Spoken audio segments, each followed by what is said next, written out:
My name is Jeremy Gummeljak, and I'm the System-Wide Construction Manager here at California State University Office of the Chancellor. This pre-bid presentation is for the regional contracts as noted on the screen for today's date, December 3rd, 2024. So basically, nothing written in this presentation supersedes what is provided in your bid package. Any deviations or changes to the bid documents will be provided in the form of an addendum. Next slide. So here's a quick look at our agenda. We're going to talk about the key player introductions, the JOC process, understanding the construction task catalog, calculating your bid, solicitation details, and if you have any questions, where to contact us. So Cynthia, off to you. Why don't you introduce your team?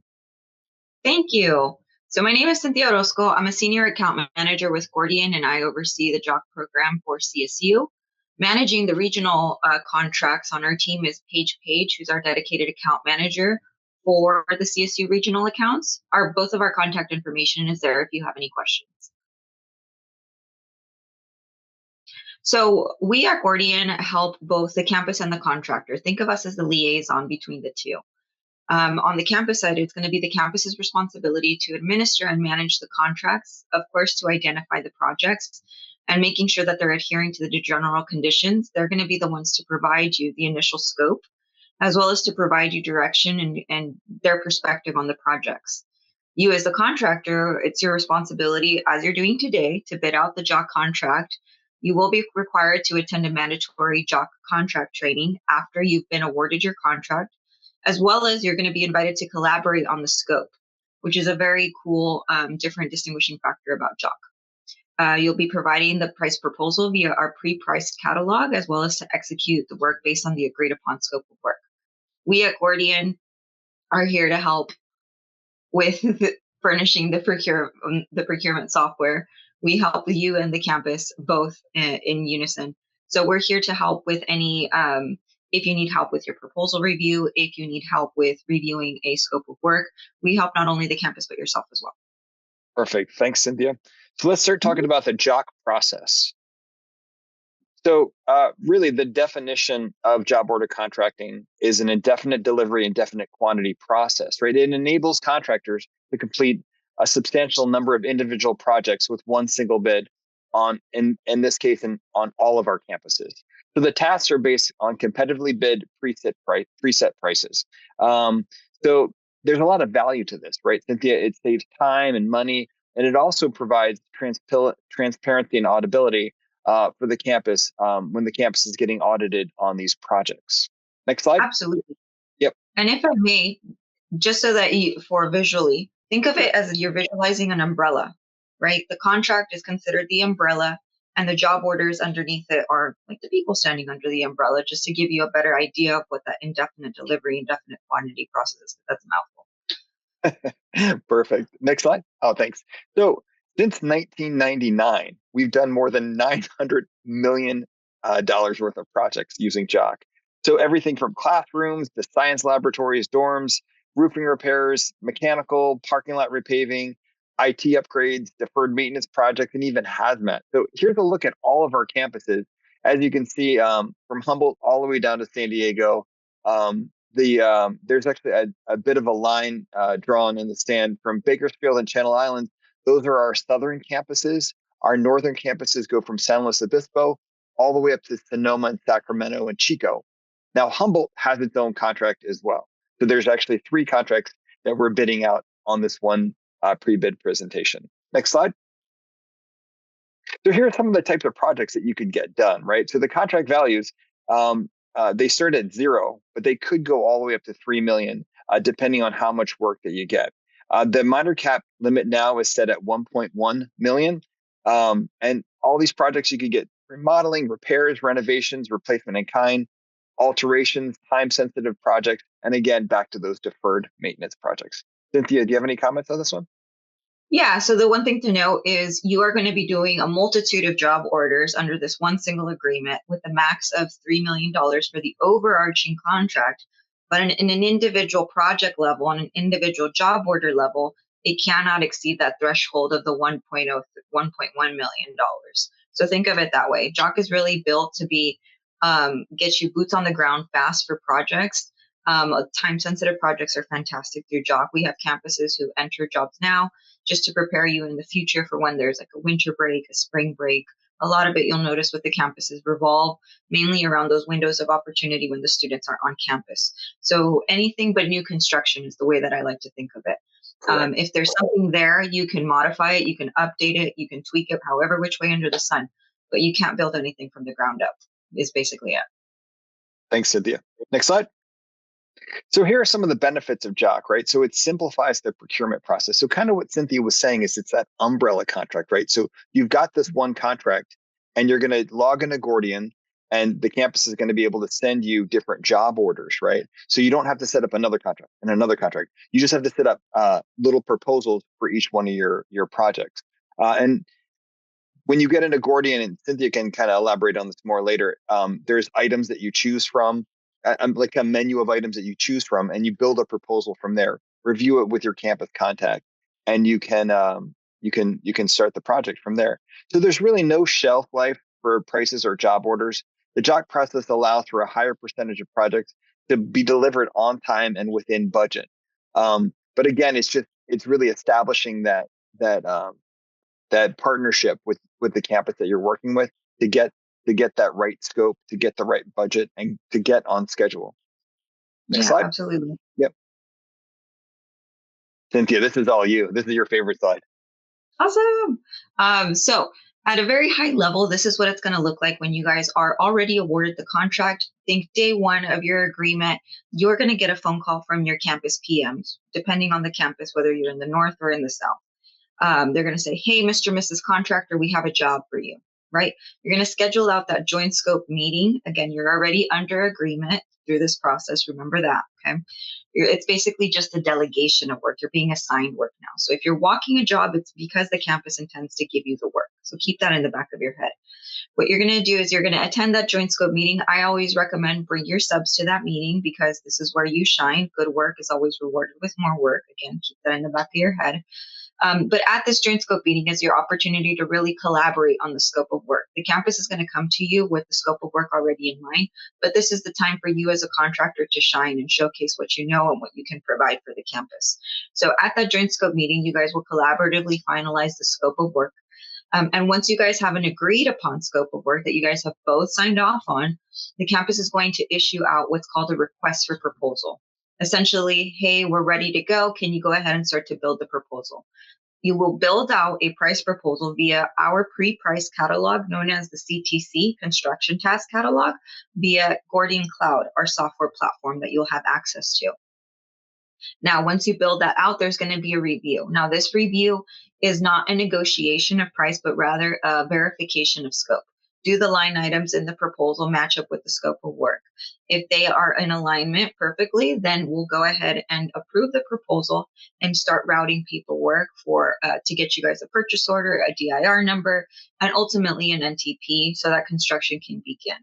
We've seen this happen as quickly as a week because it was emergency work that needed to be done right away. But for a more robust, complex project, we've seen it go on to 2 months. Regardless, it's a very quick process because you guys are already under agreement. And this is the exact same process, whether it's a parent job order or a supplemental you might otherwise know as a change order. It's the exact same process through and through, but it boils down to these core 6 steps, 5 really, because in 6, you're just construction begins. It's still 6. Cynthia, thanks so much for that. I love this graphic, and I think it really explains kind of how the whole 6-step process works. Next slide. So understanding the CTC. I know there's a lot of acronyms that we're looking at today, but CTC is the Construction Task Catalog. And Cynthia, what is the Construction Task Catalog? So the CTC is a pre-priced catalog organized by CSI, Construction Specifications Institute. It's actually based on a local labor, material, and equipment cost, broken out by Northern California, Southern California, and then Humboldt has its own book, essentially. So when you guys go out to bid for campus contracts, you will get a unique book to that campus within a 25-mile radius for that campus. For the regionals, we have a much more of a broad book to be able to capture all of the northern costs versus the southern costs. Now, the line items within this book are task-based. So it'll be to the task necessary to complete the aspect of the scope of work. These tasks are meant to represent the scope for each individual job order under this agreement. Now, we do have what we call non-pre-priced tasks for those variances in work when we don't have a line item necessarily in the book. I will say the book is extremely robust. There's about Cynthia, 300. Yeah, I was going to say how many items are in there, because I know every contractor's listening. How many items are in there?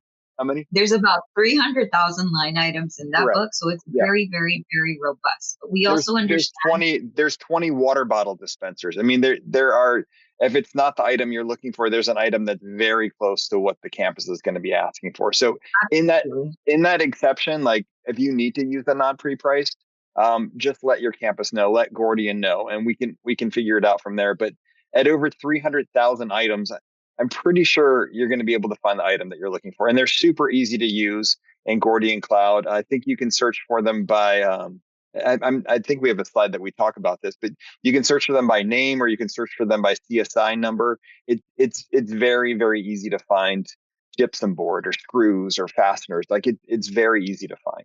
So. Yep. So think of non-pre-priced as an exception rather than exactly. If you can't find that, right? Yep. We'll train you on all of that once you're onboarded. Cool. Thanks, Cynthia. Mm-hmm. Now, in alongside with your CTC, and actually as a part of your CTC, we also give you what's called understanding and using the construction task catalog. It's the first 6 pages of every single CTC, but we shorthand it and know it as the big note. Essentially what it is, it's the rules for operating and using the construction task catalog. And for you as a contractor, it's going to ensure that you get paid out appropriately for each of the tasks. And so because the CTC is a part of the contractual document, this big note is also a contractual document that you abide by. But the great thing is that once you understand it, you'll know, what do we mean by labor being included in the task pool? We mean labor up to a 4-person level at prevailing wage rate. What do we mean by equipment? We mean all equipment that's necessary in order to perform the work, with the exception of larger equipment such as cranes or dozers. What do we mean by material? All of the material that's necessary to install the task, including sealant, caulk, screws, bolts, anchors, any type of adhesive.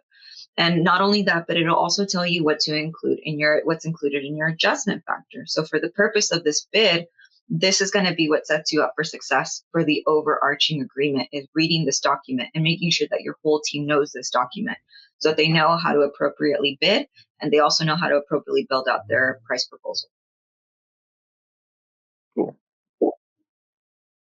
This is what I was talking about. Yep, this is the one. This is exactly so this is an example of what the CTC looks like in our system. For those of you who used eGordian in the past, we are now on the Gordian cloud software platform, which is, I think, personally light years away from the eGordian platform.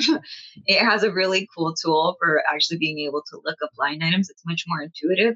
To Jeremy's point, you can look up a line item, whether it's because you remember the exact description, or you can search it by relevancy. You can search it by closest in description. You can look it by even if you're one of those numbers people who just knows the CSI number, you can look it up that way. It's much more intuitive, and it'll also tell you where in the CTC it all lives, that line item. So if you look up copper piping, it's going to tell you copper piping lives in electrical, it lives in plumbing, it lives in all of the different divisions, and then you can weed it down to whatever section that you're looking for that specific scope.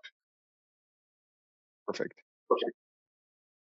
So this is an example of what an individual line item will look like in our CTC.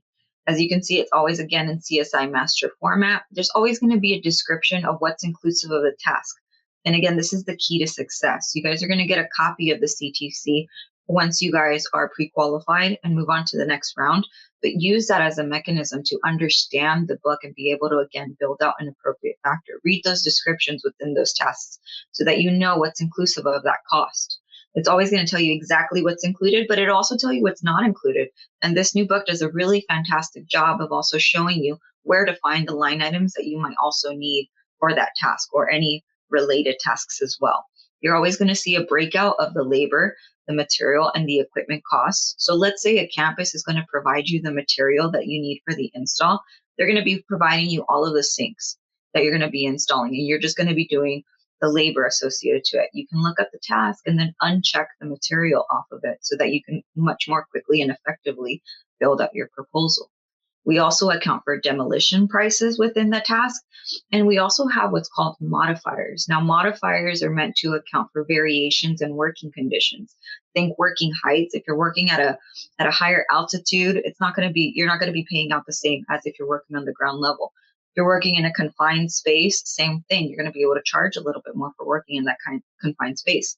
On the flip side of it, though, let's say you guys are working with carpeting. If you order in bulk, you get a discount. So we also account for discounts for ordering in bulk. It can be additive, it can be deductive, but it's just accounting for those variances in working conditions. So solicitation details. So what exactly are you bidding for? So JOC does have a fixed 1-year term with no guaranteed minimum value. So that means that your contract starts at 0, but it could go up to as high as 3 million. So what we're going to be bidding is a minimum of 4 contracts in the South, North, and 2 contracts in Humboldt, or as many as CSU sees fit at this time. Please check your bid documents for more information. Next slide. So the front end documents. So in the front end documents, you're going to have notice to contractors. You're going to have a sample bid form. There'll be the general conditions in there, supplementary general conditions, special conditions, and sample forms. Very important to look over and review all of this stuff before bid day, right? You want to be as prepared as possible for this. Next slide. So the JOC general conditions, I have done my best to keep the JOC general conditions here at CSU as simple as possible. But in there, you're going to find great topics like bidding, award and execution of contract, the conduct of work, non-pre-price tasks, which Cynthia's already talked about, DVBE, and how much DVB is required to get these projects done with, payment and completion. But please take a look at it. I think we're at 60 pages on the JOC general conditions. It's kind of a quick read, but I highly recommend that you review that before bidding on this contract. Next slide. So there's been some changes in the general conditions. We revised them back in 2023 that all contractors must meet all the requirements listed in the general conditions. CSU has made some of these general conditions specifically on the DVBE requirements. So please be very knowledgeable about that and realize what you're bidding for as far as the DVB requirements go. Next slide. So Carly, why don't you tell us what is your first step for pre-qualification? Thanks, Jeremy. The first step is looking at your pre-qualification status. So we have 2 separate pre-qualification applications. They are both found on Planet Bids. They will both be tied to your same vendor profile. We have a financial pre-qualification. And for this particular JOC bid, there is a supplementary JOC pre-qualification. And like I said, both are found on Planet Bids. In the past, if you have bid on our advertisements before, there was a form you found in the bid documents, but now we have streamlined that and it will be on Planet Bids. We are looking at your past performance. We are looking to see if you have JOC experience, and if not, that is okay. We will just need you to demonstrate at least 3 concurrent projects in your project history part of the application, and the projects need to be all over $200,000. And within the last 3 years, we will be checking your license as well. For this bid, both applications are due on December 20th.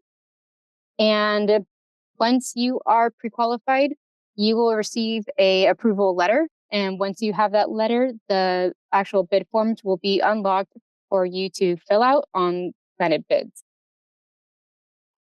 So here's a bid schedule of the events coming up. So as you can see, all the different dates and requirements through here. There's also an attachment in the bid documents with a schedule and when things need to be completed. So as Carly was saying, make sure that the pre-qualification applications, generally supplementary, are due by December 20th. And that the bids actually are due on January 14th, 2025. So take a snapshot of the schedule and also realize that this is part of the bid documents. Next slide. Bidding process. So Cynthia, do you want to talk them through about how to come up with a good adjustment factor? Absolutely. So, what is an adjustment factor, first of all? It is a multiplier on the cost of construction tasks listed in the unit price book. Essentially, what that means is that number one, not only does it determine the lowest bidder for this bid today, however, it is also used to price every single individual job orders down to the specific task. The way it works is like if you see in that calculation below, think of the bare cost of construction being the unit price multiplied by the scope of work, the quantity, multiplied by your factor, your markup on that. That will equal the total of the task. The sum of those tasks will then equal your total job order price. Now, when the price proposal is approved and NTP'd, the price proposal does become a lump sum job order amount. However, your adjustment factor does apply to every single task in the book for every single job order that you're using. So that is an important thing to remember, not just for the bid today, but what you guys are going to be using every single day when you're awarded your agreements. Okay. Cool. Thanks. So what exactly is included in an adjustment factor? As I mentioned, think of it as like your markup. So include all of your overhead, your profit, and your taxes, not only for you as a contractor, but also for your subcontractors. I cannot stress that enough. Not just for you as a contractor, but also for your subs. It includes all of the prep and modification of proposals, your office trailers, your porta potties, any construction vehicles, your storage devices. All of your PPE needs to be accounted for within that adjustment factor, all of it. It's also required in two places, not only in the big note that specifies this, but also in the general conditions. You will be required to do a daily and a final cleanup on every single project. So account for that in your adjustment factor so that you can get paid out appropriately. It includes the protection of all surfaces. So think if you're going to be painting a classroom and you need to protect the furniture, protect the carpeting, that needs to be accounted for in your adjustment factor. Now, there is also a requirement of mandatory site supervision as well as attending all management meetings. So account for those overseeing, it's called program oversight, right? Account for those labor hours that are going to be associated to that within your adjustment factor. It's not that you don't get paid for it. It's just that it's included, you should include it to be accounted for within your factor. There's a very comprehensive listing of this within that big note that I mentioned earlier, which is why, again, I stress the importance of reviewing it and making sure that everybody on your team has a thorough understanding of it. Make sure that you go through each of these so that you know how to appropriately build out that factor today so you can make sure that you're setting yourself up for success in the long run. Cool. Great. So as a contractor, you should expect to not only provide your adjustment factor, but once you guys are awarded your contract, to prepare incidental drawings or sketches for as well as justifying your quantity calculation, explaining the detail of work.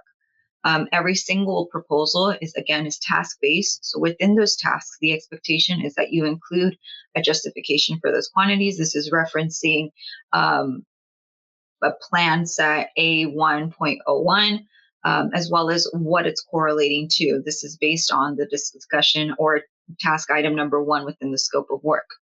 Now, please be aware, you will be providing proposals on some projects that might get canceled. There's a zero minimum on all of these agreements. However, going back to previous slides, there is no shelf life on these projects. So there's always the opportunity for campuses to come back and revisit it. A lot of the times, if it is, it's just a funding source issue.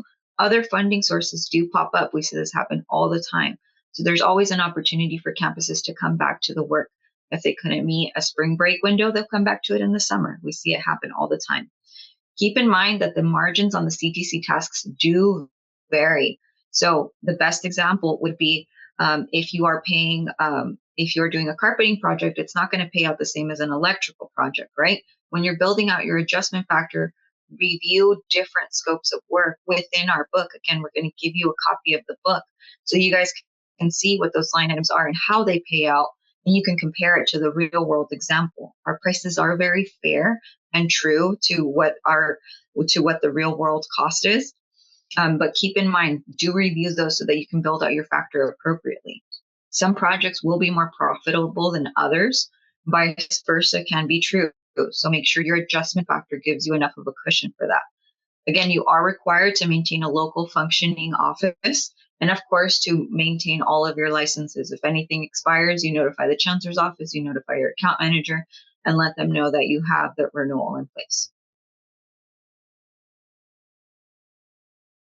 So how do you bid? The expectation is that you bid out 3 different adjustment factors, one for daytime hours, one for nighttime hours, and one for premium working hours.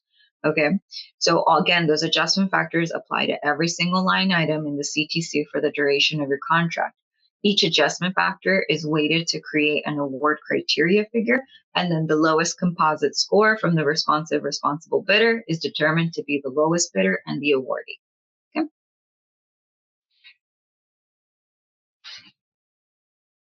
So for DVB, Carly, did you want to speak on this? Oh, sure. It is a requirement for DVBE that there is a participation of at least 3%, but we do offer an incentive that goes beyond that. You can see there at the table, if you're at 4, 5, or 6%, there is an incentive for your bid that we calculate in an evaluation of the bids that will give you an advantage if you can have a higher DVBE participation. Correct. And make sure, and this is to the contractors, that if you're going to promise that you can do 6, a 5, or 4%, that you actually do that. 3% is the state law, the requirement that of DVBE participation on all of our contracts. It's a mouthful. But make sure that however you get it done, make sure that you get it done. There is a fine if you say that you can fulfill this requirement and you can't, you will be fined as such. So more details are in our general conditions, but please read up on that and know before you start bidding. Next slide. Yep. So actually, yeah, exactly what I was just saying. Yeah, right.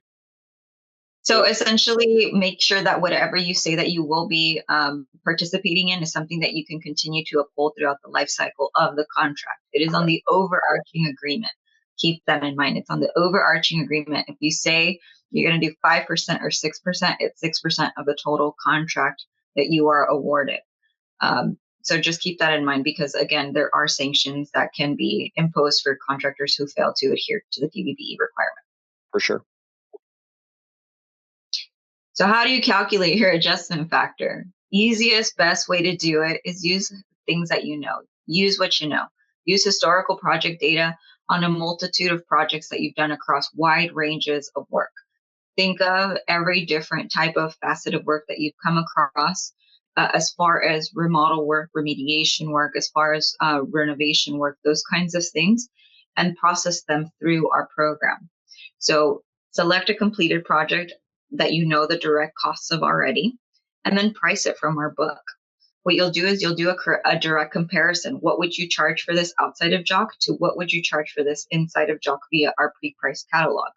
Okay, you'll add on your overhead and profit to our bare cost of construction from our CTC, and you'll use that to give you, okay, this is where my adjustment factor needs to be at.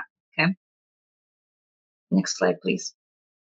Now, Gordian has done a really cool job on our website of providing you a full description as to how to build out an adjustment factor.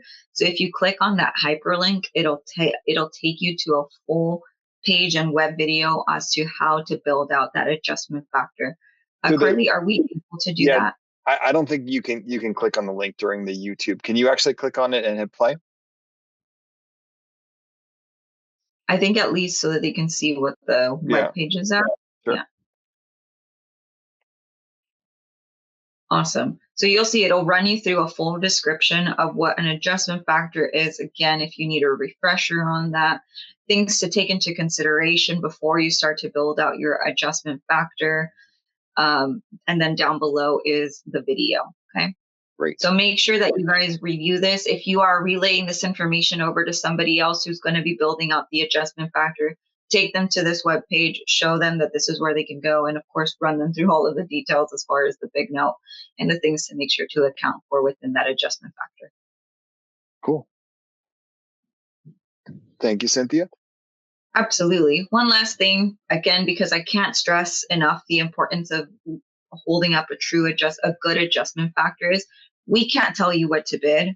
That's not what we're trying to do here. We're just trying to make sure that you're building out a factor that's appropriate for you, that's going to set you up for success in the long run. So this is an example of what we've seen historically in the past, okay?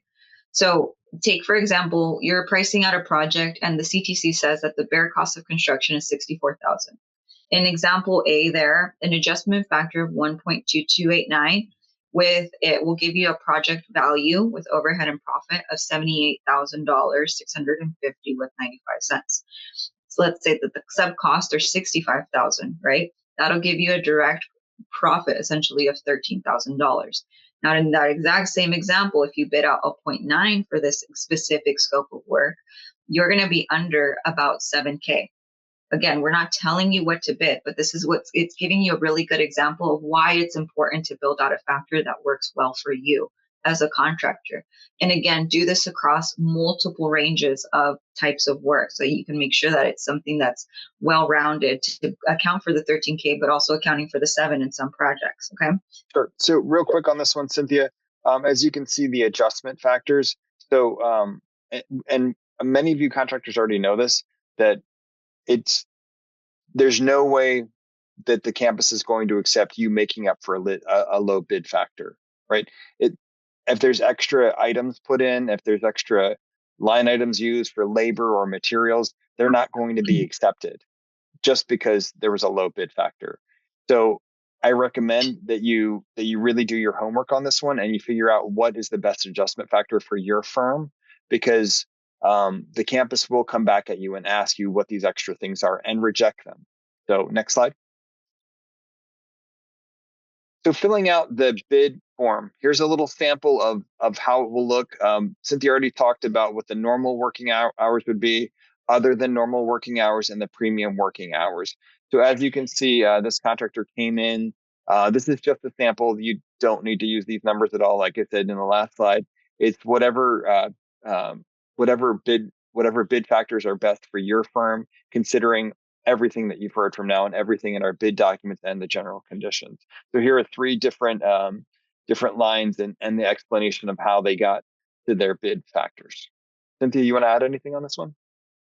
One thing to keep in mind, that note down there, that no factor may be less than the normal working hours. It seems intuitive, but just remember that you shouldn't be charging the same or less for normal working hours as working for premium exactly. hours. Yep. Thanks, Cynthia, for that one. Mm-hmm. So this is how the bid form looks, and it can help you do the math and kind of break out line 1 through 7 and how to get to that weighted composite score for the contract. Yep. So questions and confirmations. So all questions concerning this solicitation must be received no later than Thursday, January 9th, 2025. That's me, Jeremy Gummeljak. Please email me any questions that you have to cocm@calstate.edu. And upon completing watching this video, send Carly an email saying that someone from your firm actually watched it at cocm.prequal@calstate.edu. Carly, you want to add anything on this slide?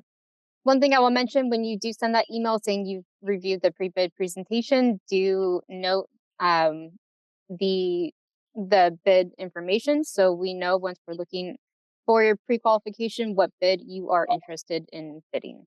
Correct. So bid due date. So the bid documents are uploaded to Planet Bids. So they must be in Planet Bids no later than Tuesday, January 14th, 2025 before 2 p.m. So 11:59 if you want to go all the way to the last second, but they have to be in because you'll be locked out at 2 p.m. and not be able to bid anything. So those bid results are going to be posted on Planet Bids within 48 to 72 hours after the bids are received. Those original documents must arrive before 2 p.m. the next day. So we need hard copies the next day. And all this is provided on your bid schedule, but make sure I get those hard copies on the 15th. Most responsive and responsible bidders in both regions will be determined. And again, we're looking at 4 in the north, 4 in the south, 2 at Humboldt, or as many as CSU sees fit to award.